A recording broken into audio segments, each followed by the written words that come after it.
গাইবান্ধায় BNP জামাত সংঘর্ষ। গাইবান্ধায় সাঘাটা উপজেলায় BNP ও জামাতে ইসলামের নেতাকর্মীদের মধ্যে সংঘর্ষের ঘটনা ঘটেছে। এ সময় বেশ কয়েকটি মোটরসাইকেল ভাঙচুর করা হয়েছে। এ ঘটনায় উভয় পক্ষের অন্তত 10 জন আহত হয়েছেন। শনিবার দুপুরে উপজেলার বাজার এলাকায় এ ঘটনা ঘটে। এ ঘটনার পর থেকেই স্থানীয়দের মাঝে আতঙ্ক এবং এলাকা থমথমে অবস্থা বিরাজ করছে। এদিকে এ ঘটনায় দুই পক্ষই একে অপরের বিরুদ্ধে অভিযোগ করেছে। জামাতের অভিযোগ, উপজেলা বিএনপির সদস্য সচিব ও ঘুরিদহ ইউনিয়ন চেয়ারম্যান সেলিম আহমেদ তুলিফের নেতৃত্বে তাদের উপর হামলা চালানো হয়েছে। অপরদিকে এই অভিযোগ অস্বীকার করে সেলিম আহমেদ বলেন, জামাতের নেতাকর্মীরাই তাদের উপর হামলা চালিয়েছে।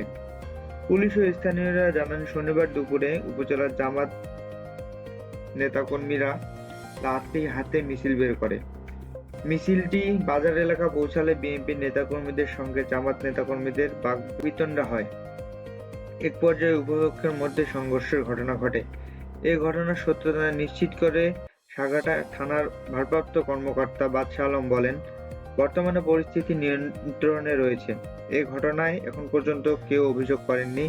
অভিযোগ পেলে আইনগত ব্যবস্থা নেওয়া হবে।